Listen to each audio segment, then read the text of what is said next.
Welcome to the Pharma Podcast, conversations with industry experts and business leaders about important and current topics in Canadian pharma, biotech, and medtech. I'm your host, Sam Tarantino. This is another special edition of the Pharma Podcast, recorded from my home office. Today, I'm speaking with Nathaniel Lipkus, intellectual property litigator and partner at Osler, Hoskin Harcourt LLP in Toronto, and sometimes part-time journalist.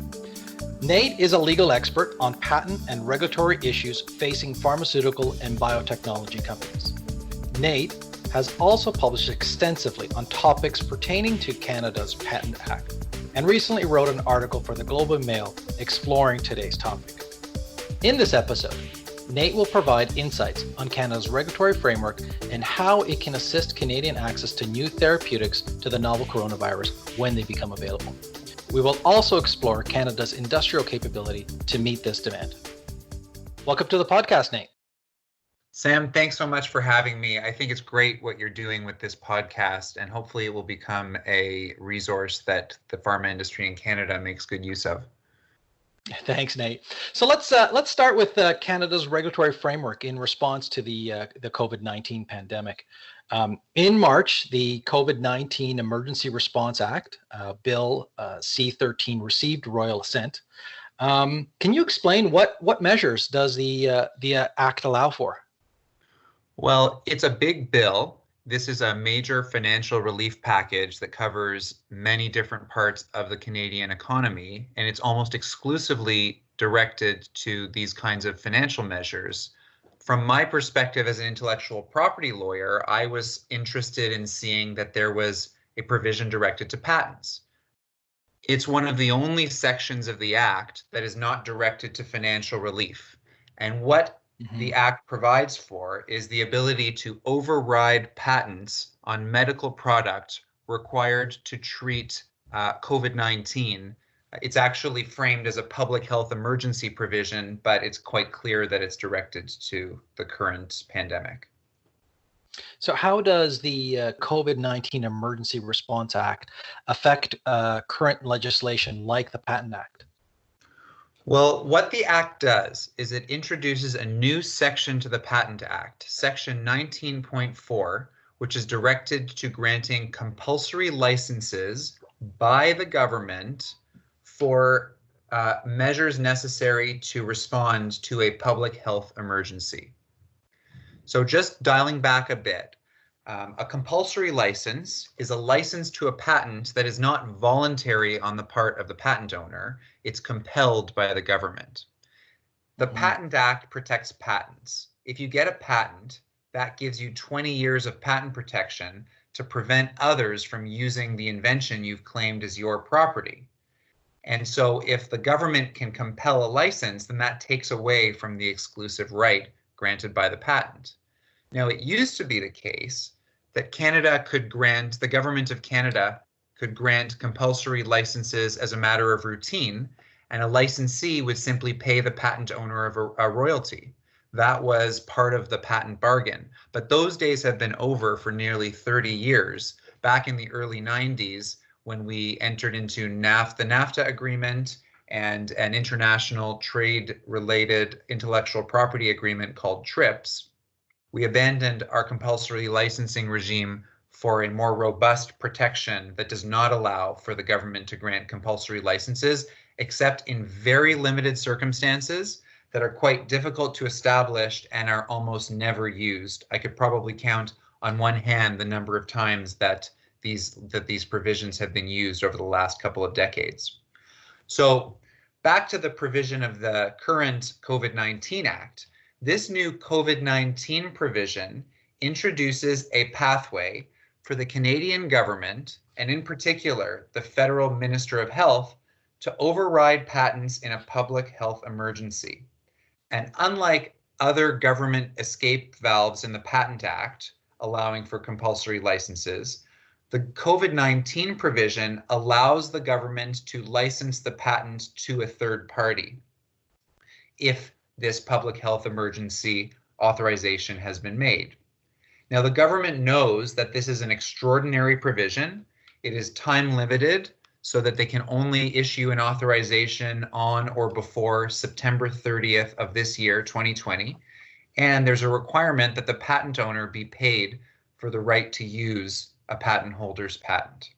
So in addition to the compulsory license provision, section 19.4, there's also a new provision, part 9, I believe, that allows for regulatory changes to prevent or alleviate shortages through open market access. Can you explain what this new provision allows? Sure. Yes, that provision is, along with the patent provision, the other notable provision that is not a financial relief provision in the Act. And what it does is it creates a pathway for exceptional importation and sale of drugs on a list that the government of Canada will publish. And it's about addressing shortages, not necessarily tightly tied to COVID-19, but shortages that arise during this COVID-19 period where the economy is so deeply affected. And so if a company has a drug that has not been approved in Canada, but it has been approved elsewhere, then they may be able to take advantage of this provision and make that drug available in Canada. And as we sit here, the list is less than a week old, and it's already started to be populated. I think there are about a dozen drugs on the list that drug companies have started to make available. So do most countries have some form of a compulsory license framework to meet, national emergencies? So many countries do have some kind of escape valve that allows for a license for government use of patents and in the case of national emergencies. It really depends on each individual country's patent policy. Compulsory licenses used to be a lot more common and more central to many countries' patent policies. But when the members of the WTO entered into the TRIPS agreement in 1994, we created a minimum standard of patent protection that makes it far more limited, the situations in which compulsory licenses are allowed. There's actually a compulsory license provision within TRIPS. And over a period of years, the scope of it became the subject of much controversy. For our audience, can you explain the TRIPS agreement and how developing countries receive the rights to manufacture patented therapeutics to meet national emergencies, and what's Canada's role? Sure. So before 1994, there was no international minimum standard for patents and when compulsory licenses were allowed. We in Canada granted them up until the very early 90s. And so with TRIPS in 1994, we created a set of rules that allowed for compulsory licenses in only very limited circumstances. And what happened then, if you think back to that time, that was right at the time that HIV/AIDS was becoming prevalent and we were starting to see treatment. And so you had millions of people dying in Africa from HIV/AIDS, and you had drugs that were being sold mostly in the developed world for prices that you really hadn't seen before then, up to $10,000, $20,000 for a patient. And the people who were suffering from the disease were living on, in many cases, and probably most cases, less than $2 a day. Didn't make any sense. And in TRIPS, although there was a compulsory license provision, the restrictions required that you could only compel a license for domestic use. And most of the countries that were suffering the worst in the AIDS crisis didn't have any domestic manufacturing capacity. And so in 2000, there was a march in South Africa where you had thousands of people marching saying health is a human right. We need access to these drugs. And we started to see where the TRIPS agreement had kind of met its match. And so in the early 2000s, there was an agreement that countries should not be prevented from implementing public health measures as a result of TRIPS. And in 2003, an agreement was made supplementing TRIPS saying that in health emergencies, countries should be allowed to make patented products available for other countries that were suffering the health emergency. So what we have right now is the ability for countries to take measures of their own volition to protect their domestic markets in health emergencies. We have a government use provision in Canada. We have a patent abuse provision in Canada. And we now have, as a result of this TRIPS solution, we have a humanitarian relief provision. The problem is these provisions never get used. The humanitarian relief provision was introduced in 2004. It was called the Jean Chrétien Pledge to Africa Act, and then nobody ever used it. It took years for it to be used for the first time, and the restrictions were considered to be so strong that you stopped hearing Jean Chrétien associating himself with it. It became the Pledge to Africa Act, and then it was just Bill C-9. It kind of lost its luster when we saw that it didn't have much practical utility. So Nate, in 2001, in response to a potential threat to anthrax following the 9/11 attacks in New York, I believe Canada issued a compulsory license to Apotex for ciprofloxacin. And if I recall correctly, that was not well received by Bayer, who held the IP. Yeah, that's right. I mean, you called it a compulsory license. It was a compulsory license. It was really a purchase of product from Apotex. They said, we want to buy your product. And after 9/11, they were rightly freaked out about the anthrax scare, and they wanted product that was going to deal with somebody who was afflicted with anthrax. Cipro, however, was protected by patents. This is back in 2001. They had patents expiring in 2004 that were actually in active litigation in Canada. And yet the government still attempted to buy 900,000 pills from Apotex to fill its national stockpile. Bayer challenged them. They said, we will take you to court if you purchase from Apotex. And so the government said, okay, well, if you can supply us with 1 million pills within 48 hours, we will purchase from you. And what ended up happening was they got a price break from Bayer, the patent holder. They purchased the pills from them, and the government agreed to only use the Apotex pills if Bayer wasn't making pills available. And the story is instructive in two ways. First, the government didn't use the tools in the Patent Act to issue the compulsory license, and that was a problem. And the current relief that's been provided in the COVID-19 bill is intended to make it easier to do what was done back then.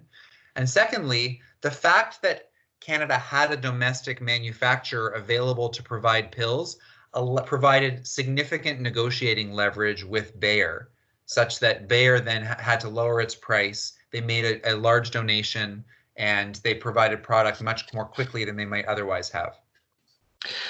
Now, the COVID-19 Emergency Act goes a little further than what we understand with respect to compulsory licensing. The new section 19.4 allows for compulsory licenses for non-government entities. That's right. The government use provision in the Patent Act only speaks to use by government, and it's an open question whether the government can act via agents. This new provision is quite clear that that if the Minister of Health says that there's an emergency and they want a compulsory license authorized, then a third party non-government entity can receive a license. And so that is different. It's much more explicit. It is the way that this kind of provision is implemented in the normal course in some other countries, like in the UK, I believe. So do you believe that Canada's response to the COVID-19 pandemic may require the issuance of compulsory license? Well, that's going to depend on what type of drug or therapy is seen as most promising and the timing of when we figure that out. First of all, this act expires in September 30, 2020. So if there's no authorization by then, if we don't know what we're going to need by then it's not going to be of any use unless it's extended. But more generally, if the product that is seen as a successful treatment for COVID-19 is an old generic drug that doesn't have patents, then we're not going to need a compulsory license. If it's something like there's this drug that's been in the news a lot, Gilead's drug remdesivir, if that's the drug, that's a patented drug, and Gilead may be able to supply the market adequately at a price that is seen as acceptable, but maybe they won't be able to. Maybe they're going to have too much demand, in which case a compulsory license will be needed. And in that case, provided that there's enough information available about the drug, then a compulsory license will be effective. What I worry about is a third scenario where you have a product that is newer or less known or harder to manufacture, like a vaccine or a biological molecule, something where the patent is new. It hasn't been issued yet, and there's no drug that you can compare to say that your product is safe and effective. And in that case, it'll be a lot harder to grant a license to a generic drug company or some other company and say, go make this product, because they just won't have enough information about the product using publicly available sources to make it. In that case, a compulsory license will not be enough. So let's dig into that a little deeper. So if a non-government entity receives a compulsory patent license, do they pay royalties to the patent holder, and who sets the royalty? Under the new provision, under the Section 19.4 of the Patent Act, yes, the patent licensee does pay royalties to the patent holder. The Commissioner of Patents sets the royalty rate, and they're required to take into account the economic value of the authorization that has been granted, the economic value of the license. And so that's an amount they'll set, although I question whether they have the expertise to be setting royalty rates. And their decision, although it doesn't say so in the Act, is likely subject to judicial review. In fact, in the compulsory license provision in TRIPS, decisions about the value of licenses are required to be subject to judicial review. And you mentioned that the limit to this provision expires September 30th. So what happens if a license is granted on September 29th? So the license can have effect for up to a year after that, and then the license would have to expire, and you'd have a new economic discussion to be had. So how effective do you believe the emergency compulsory license provision will be? Well, first, let's just see if this September 30, 2020 date sticks. It may be that we require more than one intervention, and that some are easier than others to procure. And so they might extend the date, and they probably will if the COVID-19 situation is not sufficiently stabilized by September the 30th. In terms of how useful it will be useful if patents are truly the barrier to access to treatment. If there are other barriers, such as the ability or capacity to manufacture a product or access to trade secrets and know-how, then issuing a compulsory license is not going to do the trick. But it could be an important part of the solution. So it's not a panacea, it's just one tool. And unfortunately, it's difficult to know what will be the critical hurdles when we don't know what the solution is going to be. But the fact that the solution is not staring us in the face today, that we don't have treatment that we know will work, suggests that there's going to be some inventive ingenuity required to solve this problem. And in that case, patents would have a role to play. Now, is it fair? Is it fair to the patent holders who've likely invested significant risk capital to bring this new innovation to market? So I'd say there are many shades of fair. And fair in a situation where people are losing their livelihood, where lots of people are getting sick and dying, is a very relative term. And so if we just look at it from a pure economic perspective in the context of the patent system as we're used to, if a patent holder is able to supply the market immediately at a fair price, and they are the ones that have solved what is now the world's by far most vexing problem, and we tell them that we're not going to pay for their product, that's probably not fair. But fair to the patent holder is not the overriding policy consideration right now. It will take a back seat if access can be achieved faster and cheaper by other companies. We are already seeing in the media companies get vilified for not promising to make their drug available cheaply, and we don't even have a treatment yet. And so we already have the company that is going to give us the vaccine or give us the drug is already a villain to some, which is crazy. And we're seeing that patent holders, companies that are in line to potentially have treatment, realize all this. They're ramping up manufacturing in advance of approval to try to put themselves in the best possible position to supply the market when their products get approved, if they get approved. We're also seeing companies band together and say that they're not going to assert patents against companies that seek to help combat COVID-19, which I know is easy to say if you don't have a product that is the silver bullet treatment, but we're starting to see some norms develop. What I think you're likely to see is companies that realize how all this is going to play out, and they're going to try to figure out how to segment the market and make sure that there's no criticism that they weren't getting product available to the sickest patients, the most severe patients, as quickly as possible. But they might look to strike a different deal where patients are seeking access, but the evidence doesn't support the use in those patients. For example, if it's not considered necessary, they're likely to survive on a different treatment.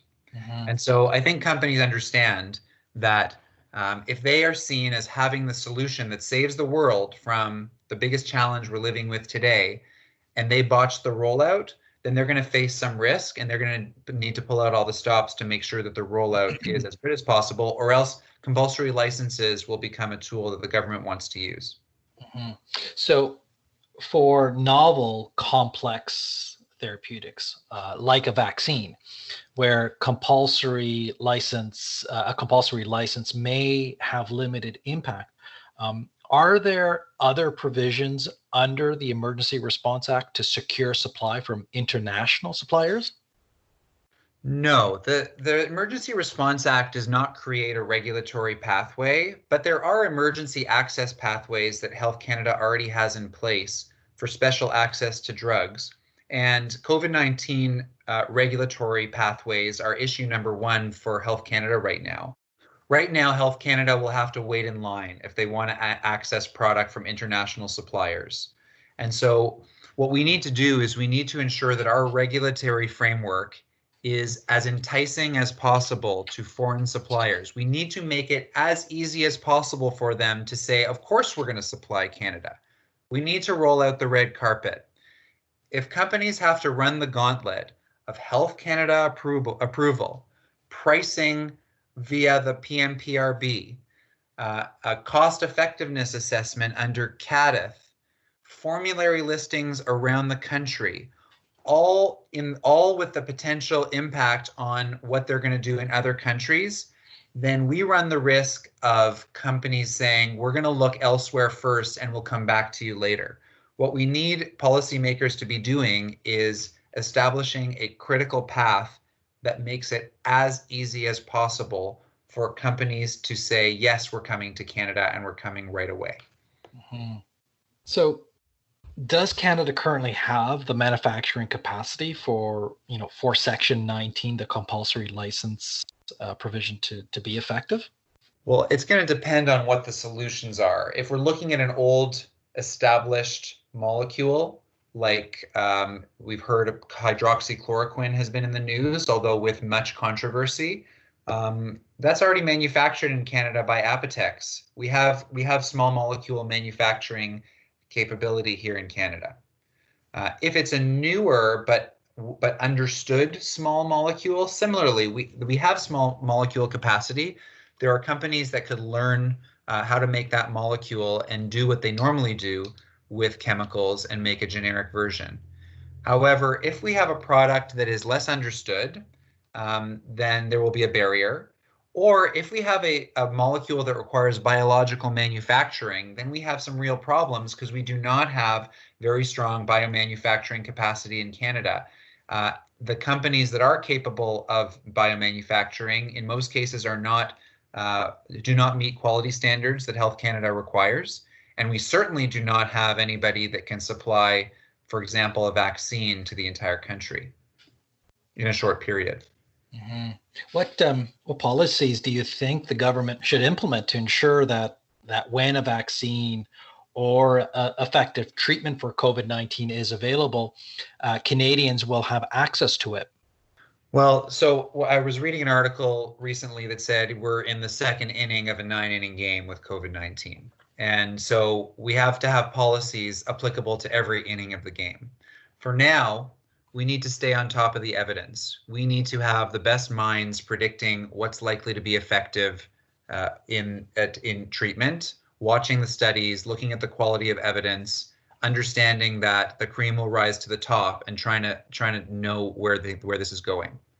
We need to be at this stage, even though we don't have a treatment, we need to be modeling what distribution of treatment across Canada is going to look like to make it as easy as possible for the product to be distributed as widely as possible.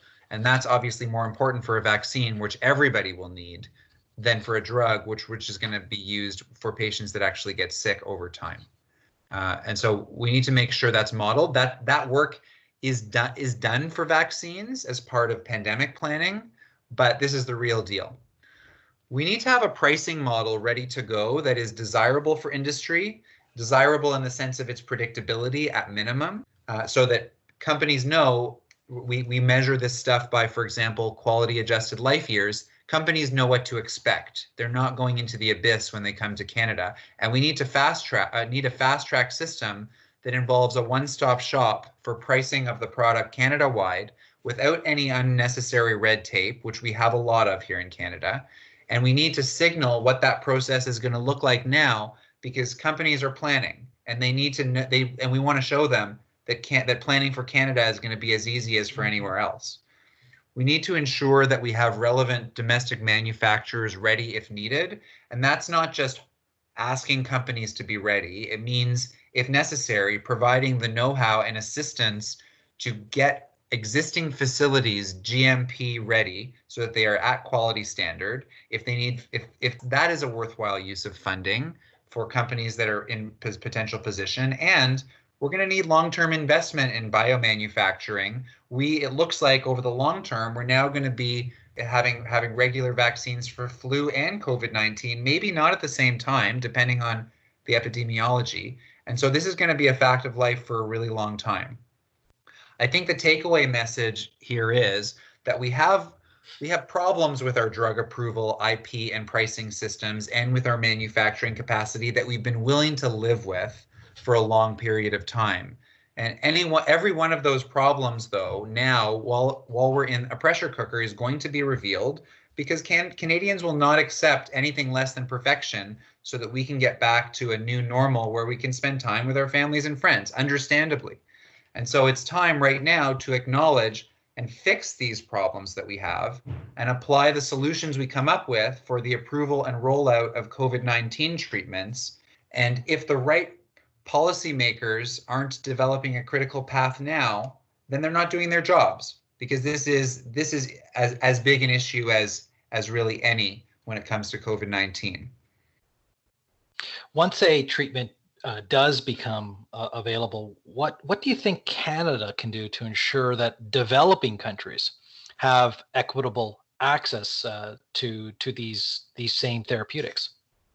One thing we can be doing no matter what is, if we have a solution that works for us, we can be telling developing countries what we're doing, and we can transfer the technology to them and hopefully help them scale up the way that we are.